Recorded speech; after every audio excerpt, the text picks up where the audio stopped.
గెలుపును ఎంత సంతోషంగా స్వీకరిస్తామో ఓటమిని కూడా అంతే సంతోషంగా స్వీకరించగలగాలి. నిజాయితీకి మించిన గెలుపు లేదు. అన్ని ఋతువులలోనూ కోయిల కోయదు, అలాగే అన్ని సమయములలోనూ ఆనందం లభించదు.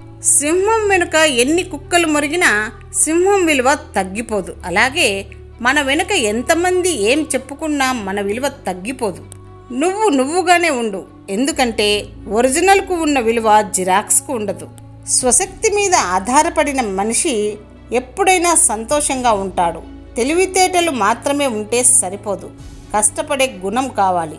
అదృష్టాన్ని సరదాగా నమ్ముకోండి, కష్టాన్ని పూర్తిగా నమ్ముకోండి.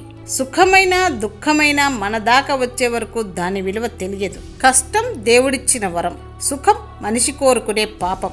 ఎందుకంటే కష్టం తర్వాత వచ్చే సుఖం విలువ చాలా గొప్పది, సుఖపడిన తర్వాత వచ్చే కష్టం భరించలేనిది.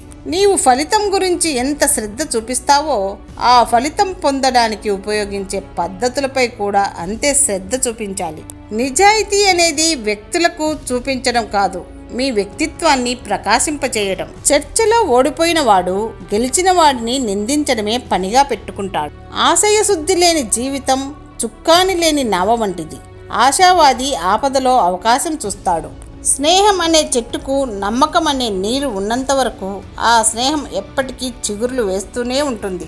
నిజం మాట్లాడితే అది నచ్చని కుక్కలు మొరుగుతూనే ఉంటాయి, అలాగని మనం అడుగు వెనక్కి వేయకూడదు. నిజమైన ప్రేమంటే మన వాళ్ళ దగ్గర మన సంతోషాన్ని చూపించి బాధని మాత్రం మనలోనే దాచుకోవడం.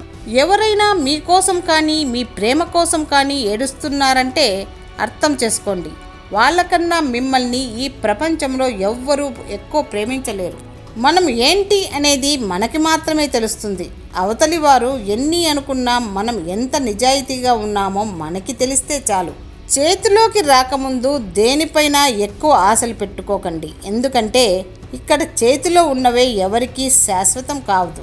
మీరు ఎక్కువగా చదువుకోలేదని దిగులు చెందకండి, మీకు మీ జీవితం ప్రతిరోజు ఏదో ఒక పాఠాన్ని నేర్పిస్తూనే ఉంటుంది.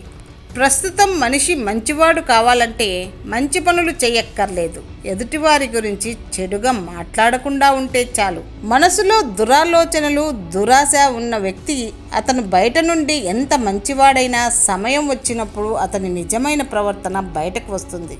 అలాంటి వ్యక్తులకు దూరంగా ఉండండి. విజయం అంటే మనం చేరుకున్న గమ్యం కాదు, ఆ గమ్యాన్ని చేరే క్రమంలో ఎదురైన కష్టాల నుంచి నేర్చుకున్న అనుభవం. నవ్వడం వేరు, ఆనందంగా ఉండడము వేరు. నవ్వించడానికి ఏముంది, ఎవరైనా చేయగలరు, కానీ ఆనందంగా ఉంచేది మన అనుకున్న వాళ్ళు మాత్రమే.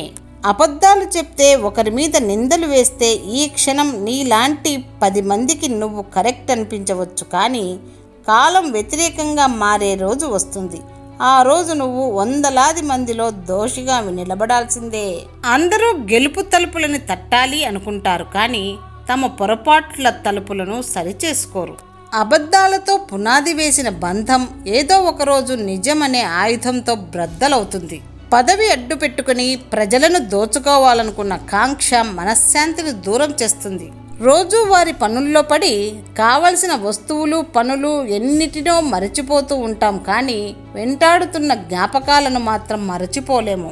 కండల్లో బలముంటే సిపాయిగా మిగిలిపోతావేమో, అదే నీ ఆలోచనలో బలముంటే రాజువై ప్రపంచాన్ని ఏలుతావు.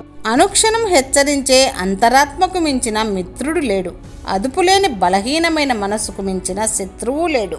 ఆడదానిని భరించడం అలవాటైన మగాడికి బ్రతకడం పెద్ద కష్టమేమీ కాదు.